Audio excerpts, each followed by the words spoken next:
Delicta. Eita. Meus filhos, este domingo, primeiro domingo do ano, que ocorre sempre entre o dia 2 e o dia 8, a igreja celebra a Epifania do Senhor. Na linguagem popular, o pessoal costuma chamar a festa de hoje de Festa de Reis. Já ouviram falar, não é?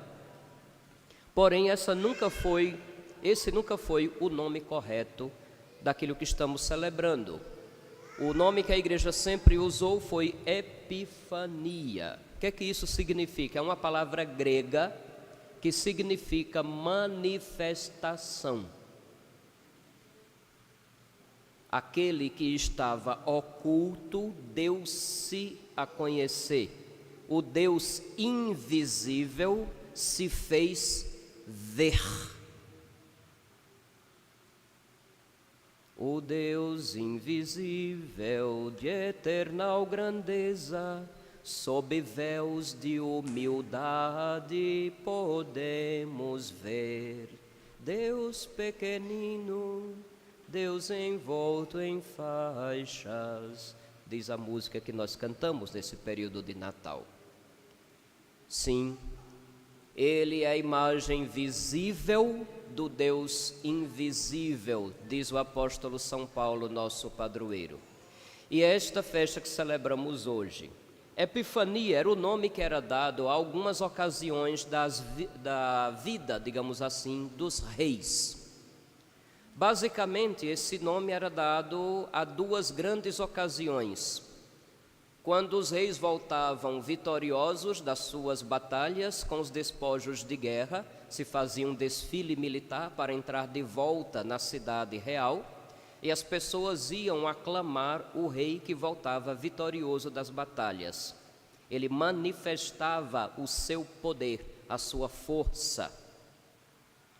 Mas também a Epifania era dada ao dia de apresentação do filho herdeiro. Quando nascia aquele que haveria de ser rei depois do seu pai, se marcava uma data onde todos os súditos vinham prestar homenagem ao novo rei nascido. É por esta aproximação, comparativamente, que chamamos o dia de hoje de Epifania do Senhor. Muito do relato do Evangelho de São Mateus é simbólico, embora já ali se cumpra as profecias do Antigo Testamento. Quais profecias? Primeiro, no livro do Gênesis, quando Deus chama Abraão para formar com ele um povo e fazer uma aliança, ele diz a Abraão: em ti serão abençoadas todas as nações da terra. Ou seja, Abraão deveria ser o primeiro a ter uma aliança com Deus, um pacto, uma parceria com Deus, e a partir dele, aquele pacto, aquela parceria da humanidade com o seu Criador se estenderia a todos os povos. Porém, os descendentes de Abraão fecharam-se, acreditando que Deus é quase como que uma propriedade privada, e não se veem, digamos assim, na obrigação de anunciar o único Deus verdadeiro aos povos todos. Isso só será possível com nosso Senhor Jesus Cristo. Para preparar isso que se torna possível com Jesus, os profetas vão anunciar sobre o Messias que ele vai reunir povos distintos, que a cidade santa será reconstruída. Nós vimos hoje, por exemplo, a profecia de Isaías, que diante de Jerusalém desolada depois da invasão de Babilônia, dá uma palavra de ânimo, de esperança. Levanta-te, acende as luzes, Jerusalém, porque chegou a tua luz. Apareceu sobre ti a glória do Senhor. A terra estava envolvida em trevas, mas sobre ti apareceu o Senhor. Virão nações distantes, os reis de toda a terra virão, trarão seus presentes, virão todos os de Sabá, trazendo ouro e incenso e proclamando a glória do Senhor. Quando a gente vê esse texto da profecia de Isaías, a gente imediatamente remete à visita dos magos que trazem ouro e incenso. E ainda acrescentam um terceiro presente. Eu gosto desse clima de creche, acho uma graça. Tá certo, depois a gente conversa, tá bom? Ela tá ali fazendo a maior festa, que beleza. Pronto? Depois da pausa, voltemos. Então, quando estamos diante do relato de São Mateus, dizendo que vêm magos do Oriente e trazem presentes, ouro, incenso e ainda um terceiro presente, não é possível que a gente não recorde da profecia de Isaías. Virão nações distantes, porque no mundo envolto em trevas brilhou sobre Jerusalém a glória de Deus. O relato é cheio de simbolismo. Significa que aquele menino nasceu para reunir povos diferentes como um único povo de Deus.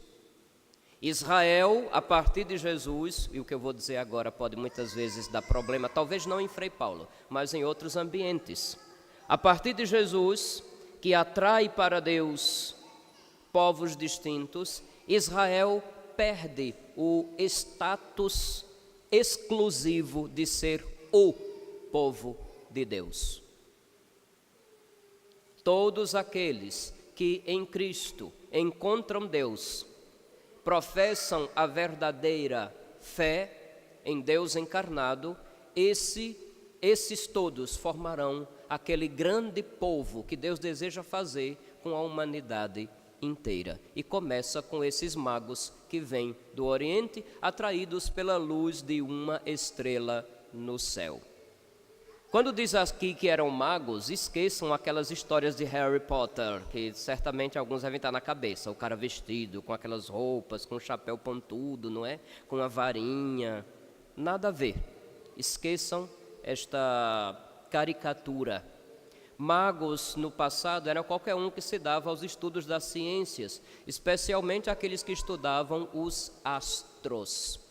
Eles eram chamados de astrólogos no mundo grego, mas não tem nada a ver com esse povo que hoje em dia fica olhando. Você nasceu em que mês? Você é do signo tal. A Lua está fazendo não sei o que, Saturno está fazendo não sei o que mais, Vênus está fazendo. Você vai ter sorte no amor, você vai ter sorte no dinheiro. Desse imbecil. Não se trata disso. Então, naquela época, mago era o nome dado a qualquer um que se dedicava aos estudos das ciências astronômicas. E alguns, por conta disso, davam também uma linguagem religiosa, porque naquela época era muito comum as ciências terem sempre uma interpretação religiosa. Então juntavam uma coisa com a outra, o resultado deu a palavra que entrou no Evangelho também. Mas esqueçam as caricaturas, pelo amor de Deus. Numa linguagem que eles podiam compreender, Nosso Senhor os atraiu. Em todas as culturas e até nas religiões pagãs, existem algumas sementes que Nosso Senhor deixou para que no tempo certo pudessem germinar, florescer e frutificar.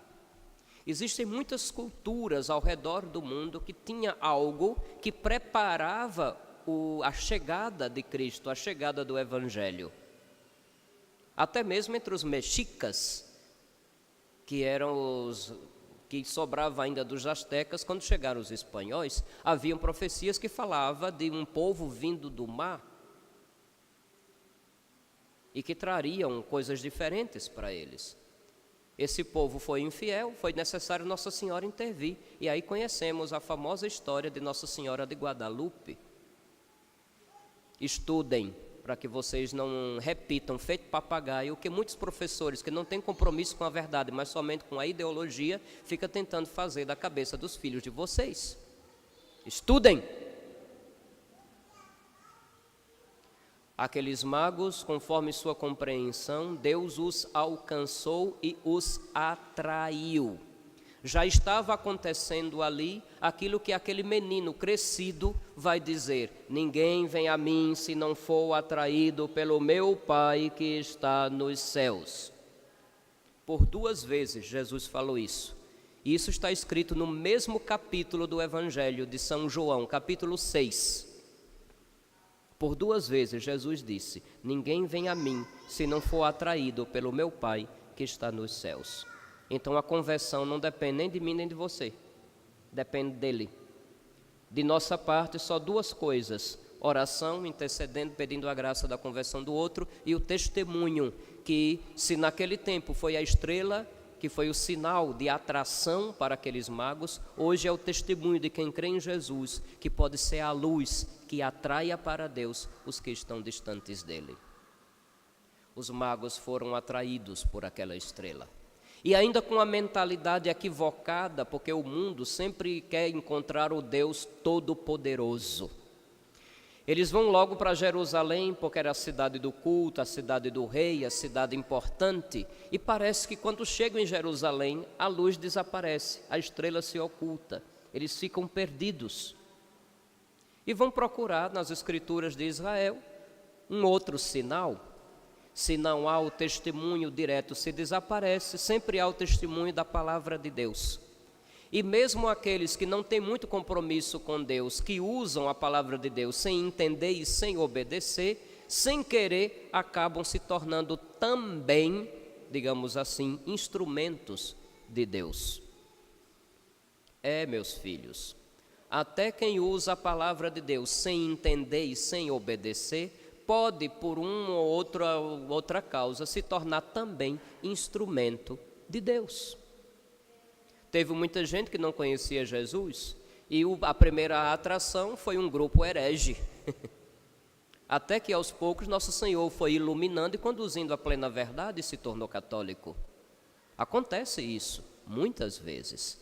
Então, os chefes lá de Jerusalém leram a profecia de Miqueias, mas parece que leram sem acreditar e sem disposição para obedecer.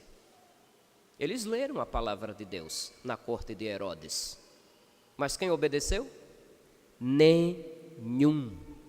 Até hoje tem gente que anda com a Bíblia embaixo do braço, cheirando a certos odores, que lê, mas nem sempre está disposto a crer e muito menos a obedecer. Porque a partir do momento que pessoas leem a Bíblia escolhendo o que querem acreditar e o que querem descartar, então não está neles o Espírito de Deus. Por mais que cantem bonito, que chorem, que gritem, que esperneiem, mas não está neles o Espírito de Deus. Ou a gente se abre a tudo o que a palavra nos revela, ou então não estamos abertos à ação do Espírito Santo. Aqueles leram a palavra, deram a profecia certinha que falava do Messias nascer em Belém. Quem acreditou? Só os pagãos, que já tinham sido atraídos por Deus através de uma estrela. Quem obedeceu? Só os pagãos que realmente seguiram para Belém, enquanto os outros permaneceram em Jerusalém, porque deixar a sua vidinha cômoda de privilégios, nem todo mundo está disposto, não é verdade? Aqueles não quiseram deixar a sua vidinha de privilégios e ir para uma cidade pobre. Era a cidade de Davi, Belém, mas naquele instante era uma cidade paupérrima, menor do que Frei Paulo. Mas aqueles pagãos creram no que foi dito e obedeceram prontamente e dirigiram-se a Belém. O recado de Herodes era malicioso, certamente eles perceberam. Quando encontraram o menino, digam para que também eu vá adorá-lo. Dissimulação. Sempre tem dissimulação quando as pessoas querem defender o seu próprio umbigo. Pois Herodes era um dissimulado. Os magos foram. Eles viram de novo a estrela em Belém e foram tomados de alegria, diz o Evangelho de São Mateus. Entraram na casa, encontraram um menino com Maria, sua mãe. Ajoelharam-se, o adoraram e ofereceram os seus dons. Já ali havia uma profissão de fé. Aquele menino não era qualquer um. E os presentes que eles oferecem têm significado profundo. Porque para um menino que acabou de nascer, geralmente a gente leva o quê? Na nossa cultura do dia a dia, quando nasce uma criança numa família que está precisando de ajuda, a gente leva o quê? A gente leva a fralda, não é assim? Alguns levam fralda, alguns levam leite, alguns levam aqueles paninhos próprios, alguns mandam Pix porque não sabem o que levar. Mas naquele tempo não tinha fralda descartável, toda mãe geralmente se preparava. Naquele tempo também não tinha Pix. Então, levar ouro, talvez até muita gente entenda, é um suporte material, a família certamente vai precisar, vai comprar alguma coisa e tudo mais. Alguém poderia pensar somente nisso. Mas por que além de ouro ainda levaram incenso? Para que uma criança recém-nascida precisa de incenso? E mirra, para piorar a situação. Para que uma criança recém-nascida precisa de mirra? Meus filhos, estes presentes são profissões de fé. Esses presentes são sinais de joelhos dobrados diante de Deus. Esses incensos esses presentes são sinais de eu me colocar sob a autoridade daquele a quem eu vou dar o presente. É este o significado. Ouro não é apenas um suporte material. Ao dar ouro para o recém-nascido, eles reconhecem naquela criança que nasceu pobre entre os pobres, o rei do universo. É a primeira profissão de fé. Eles creem que aquele menino é um rei, mesmo que tenha nascido na pobreza. Nasceu em pobreza, repousando em palhas, o nosso afeto lhe vamos dar. Canta o mesmo hino que eu citei ainda há pouco. Ao dar como presente ouro, creem que o menino pobre é o rei do universo. Também deram incenso. O que tem a ver dar um incenso para uma criança? Já disse, o presente é uma profissão de fé. Naquele tempo, o incenso só era usado para o culto de Deus, o culto das divindades como um todo. Ninguém usava incenso em casa, como hoje em dia muita gente cultuando o próprio ego, vai comprar incenso para queimar dentro de casa. E às vezes compra um negócio que dá dor de cabeça. Eu mesmo não gosto de passar na frente daquelas lojas que diz que vendem incenso. Não me sinto bem. É uma confusão de cheiros, de odores, e quando o negócio queima, piorou mais ainda. Fica às vezes com um cheiro de defumador dentro de casa. Naquele tempo, incenso era reservado para o templo. Alguns reis queimavam incenso nos seus palácios porque eles acreditavam, já que hoje em dia os pobres que se acham muito, a gente diz assim, fulano tem um rei na barriga, não é assim que a gente diz?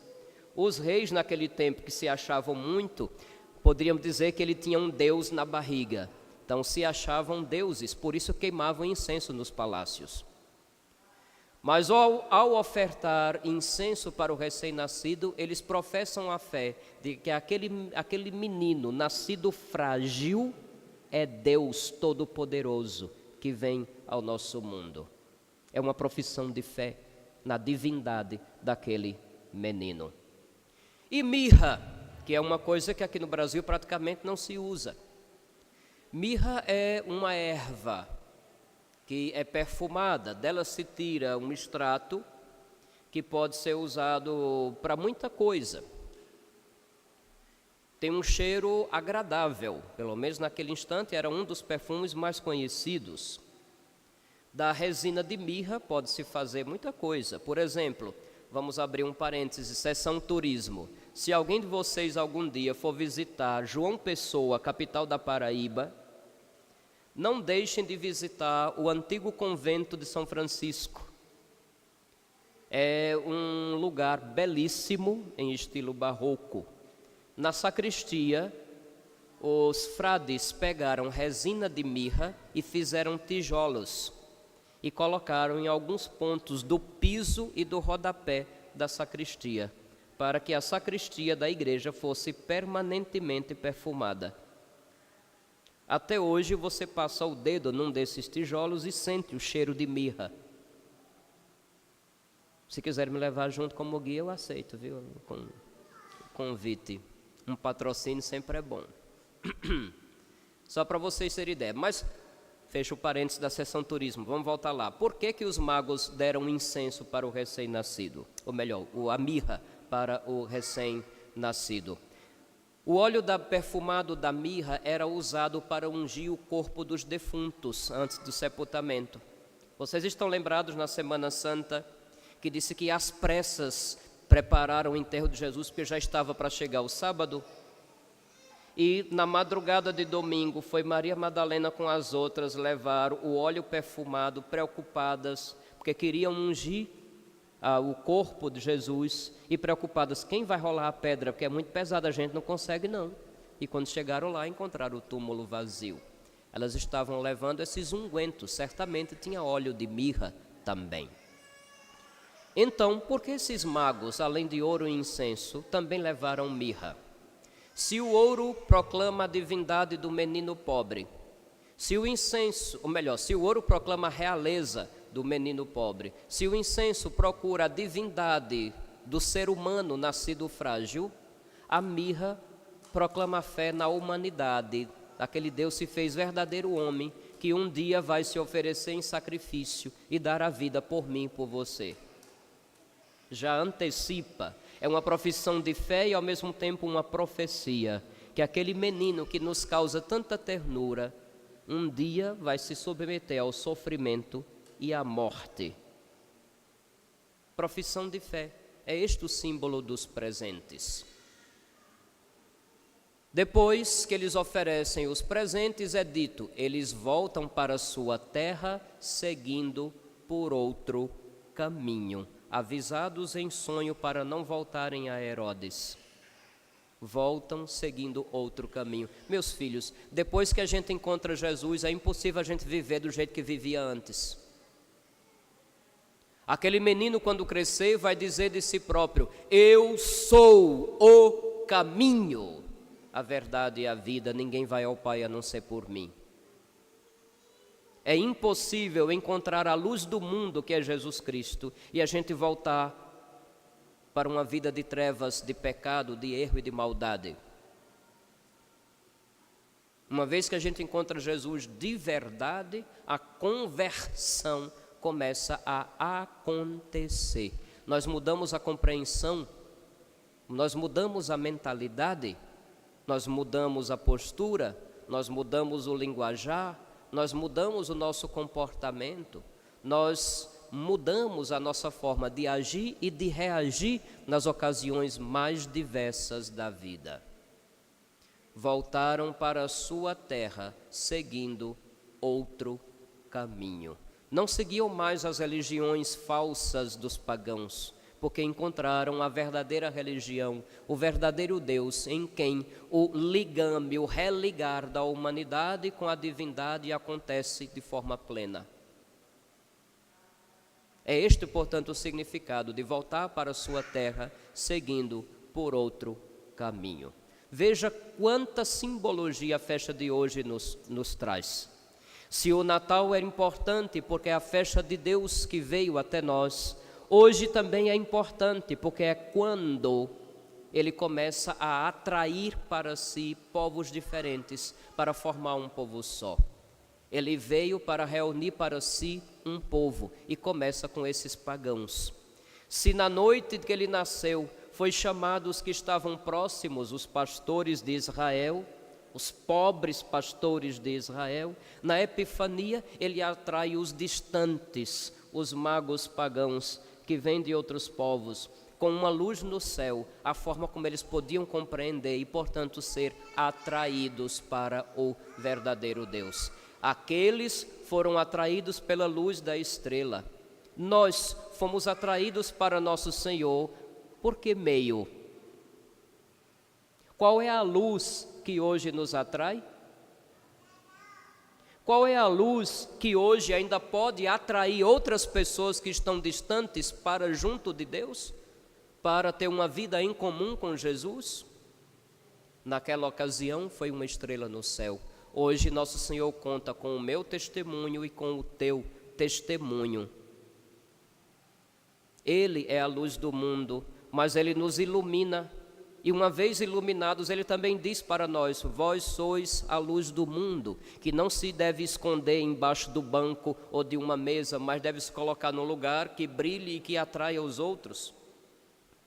O nosso testemunho, meus filhos, é a nova estrela, é a nova luz que atrai para Jesus os que estão distantes. Pensemos nisso. Há uma parcela de responsabilidade de nossa parte. Não resuma a religião à reza. Não resuma a religião ao encontro das paredes, dentro das paredes da igreja, dessa porta para dentro. Ela deve ser vivida depois que a gente sai dessas portas como testemunho. Fomos iluminados para iluminar. Este é outro grande anúncio da festa da Epifania. Ele se manifestou, se fez ver e atraiu. Hoje ele também quer ser visto nas atitudes dos cristãos. Hoje ele também deseja atrair quem está distanciado pela sua forma de vida. Não faça de conta que não é com você. Não pense que isso é uma missão apenas do padre, ou do catequista, ou do ministro, ou de alguém que coordena algum grupo. Não, é de todos nós que já fomos iluminados para iluminar também. Louvado seja nosso Senhor Jesus Cristo.